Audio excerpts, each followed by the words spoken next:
you're sitting, I can see your belly. And that was right over there at the back of the room. These people down here, you know. Sorry, I'm waiting for the punchline. Go on. No, seriously, go on.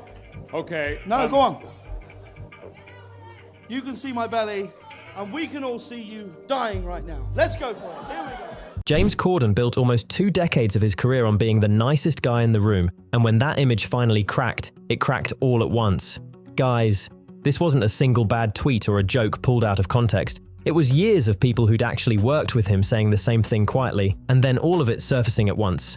Corden didn't get pushed off his pedestal so much as climbed down off it himself, blaming everyone else for the fall on the way. To see why this feels so earned, rewind to a point where people actually like James Corden, which sounds strange to say now, but it's true. In 2007, he co-created Gavin and Stacey with Ruth Jones, and the show became a massive hit in the UK, funny, warm, and genuinely well-loved, with Corden playing Smithy, loud and immature, but likable in a way that worked. Almost overnight, he went from a jobbing actor to a household name. That was his moment to build something lasting on humility. According to people who knew him, it didn't go that way. People close to him at the time say fame changed him almost immediately. Rob Brydon reportedly had to pull him aside just to tell him to calm down, and even Corden's own sisters warned him not to let success turn him into someone unrecognizable. When your own family is already managing your ego before your career has even peaked, guys, that tells you something. Instead of taking the warning, Corden leaned further into it. He tried to turn the Gavin and Stacey momentum into sketch shows and film roles, and most of it landed badly. Horn and Corden was torn apart by critics, and lesbian vampire killers became an instant punchline. The reviews weren't just lukewarm, they were scathing. But rather than take any of it on board, Corden treated criticism as an attack and every failure as somebody else's fault, a pattern that would define the rest of his career. That pattern showed up clearly in 2010 at the Glamour Awards, when Sir Patrick Stewart, on stage in front of the room, publicly called Corden out for being disengaged and unprofessional. For whatever it's worth, I like your belly, so.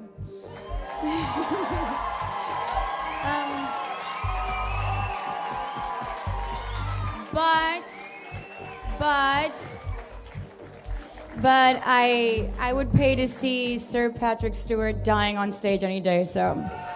For the people that haven't seen my belly, is there anyone who hasn't got a... It's just there.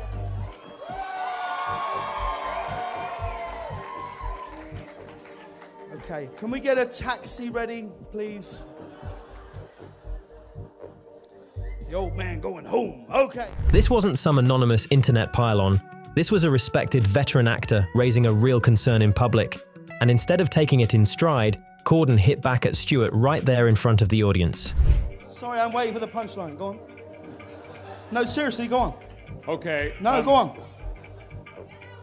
You can see my belly, and we can all see you dying right now. Let's go for it. Here we go. That moment didn't damage his career, but it said something about how Corden handled being challenged. Fast forward to 2014, and CBS made a genuinely strange call, giving the Late Late Show to a British actor most American viewers had never heard of. Craig Ferguson had just stepped down, expectations were low, and then Carpool Karaoke happened. And it actually worked, spectacularly. Adele, Paul McCartney, Lady Gaga. The clips racked up billions of views almost instantly, and suddenly Corden was everywhere. Award shows, films, Broadway, voiceover work, hosting gigs. To American audiences, he was the harmless, cheerful British guy who just wanted everyone to have a good time, a perfect fit for network late night. Behind the cameras, though, people who actually worked with him tell a different story. Crew and writers started talking to each other about how he treated people without power over his career, and how his mood shifted the second something didn't go his way. One moment in particular stuck with a lot of viewers. During a segment on Jimmy Kimmel Live, Corden was asked on camera to name 2 of his own camera operators, people he worked alongside every single day. 2 of the cameramen in this room. It's a different crew tonight, actually. He couldn't do it, not one name. Kimmel tried to laugh it off, but the silence in that room said more than the segment probably intended. It wasn't really about forgetting names. It was about who Corden actually paid attention to and who he didn't. From there, things unraveled fast. In 2017, just days after the Harvey Weinstein story broke, Corden thought it was a good idea to joke about it at a public event. And the room didn't laugh, and neither did the internet. Right here in LA It's so beautiful. Harvey Weinstein has already asked tonight up to his hotel to give him a massage. I don't know whether that groan was that you like that joke or you don't like that joke. If you don't like that joke, you should probably leave now. It has been weird this week though, hasn't it? Watching Harvey Weinstein in hot water. Ask any of the women who watched him take a bath. It's weird watching Harvey Weinstein in hot water.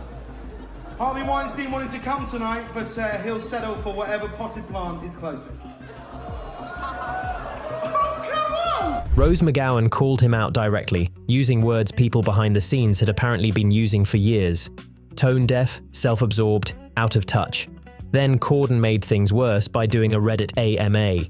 Waiters, crew members, assistants, and total strangers filled the thread with near-identical stories, entitled, dismissive, rude, seemingly unaware of how he came across. One line from that thread stuck. Someone called him, quote, a massively entitled nightmare. Corden answered a few safe questions and disappeared, but the conversation around him had already shifted. People weren't debating whether he was difficult anymore, just how he'd gotten away with it for so long. What really sank him afterward wasn't one scandal, it was volume.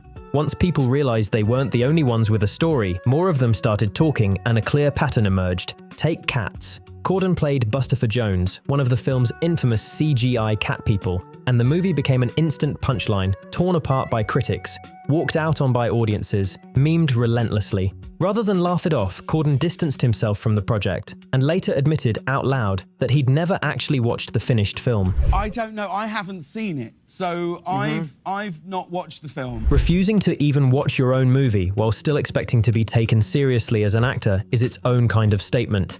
It didn't end him on its own, but it fit a pattern. Corden showed up for the wins and vanished the moment something went wrong. Then came The Prom, where he played a flamboyant gay character built on tired stereotypes. Critics called it tone deaf. LGBTQ plus audiences felt mocked by it. And instead of hearing any of that, Corden framed the backlash as people being oversensitive. But the moment that really turned public opinion against him for good didn't happen at an award show or on a film set. It happened at a restaurant. In 2022, the owner of Balthazar in New York publicly banned Corden, calling him, quote, the most abusive customer his staff had dealt with in 25 years. The story goes that Corden screamed at staff twice over his wife's incorrectly made omelette, berating servers and accusing them of incompetence in front of the whole restaurant. Corden pushed back, claiming it had been exaggerated, but by then it was too late, because more stories followed almost immediately. Flight attendants, hotel staff, television crew, and drivers across different cities and different years described the same pattern: warmth for his family in public, sharp behavior toward the staff around him. Multiple directors went on record saying he was the most difficult host they'd ever worked with. The most difficult and obnoxious presenter I've ever worked with is James Corden. I went along to Elstree and I sat in the darkness and kind of watched James on the set of League of Their Own rehearse. No audience, no other panel members, just him on his own. And he got he came to a point where he had to read from a card, and he had the card up like that, and he was reading from it. And it was kind of a joke in there, and he kind of just like, I remember, he just looked at it like, that's not funny. That's not funny. What? He was like, that's shit. That's shit. We have to rewrite that. We have to rewrite this. And I don't know, maybe he was having a bad day, I thought, and the writing's just not been up to scratch. But I definitely thought, man, you know, somebody wrote that.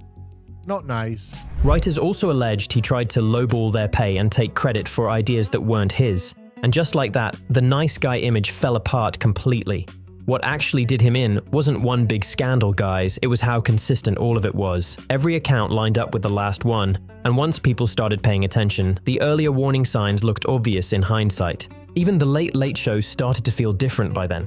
Carpool karaoke stopped landing the way it used to, guests seemed less into it, segments felt forced, and without the viral moments propping it up, Corden's own personality was suddenly the whole show. Ratings slipped, clips underperformed, and industry interest quietly cooled, no big announcement, just a slow retreat. Then, in April 2023, Corden announced he was stepping away from the Late Late Show entirely. I've decided to sign for one more year on the show, and that this will be This will be my last year. He framed it as wanting more time with his family and a fresh chapter, though when practically nobody's rooting for you anymore, guys, family time tends to double as an exit line. The finale brought out big names and plenty of smiles, but it read more like relief than celebration, and the clearest signal of where things actually stood. CBS didn't replace him. No new host, no reboot, no attempt to recreate the format. The slot simply ended when he left. So why does a fall like this feel satisfying to watch? Because none of it came out of nowhere, and none of it was invented. Most people have dealt with a version of this person before,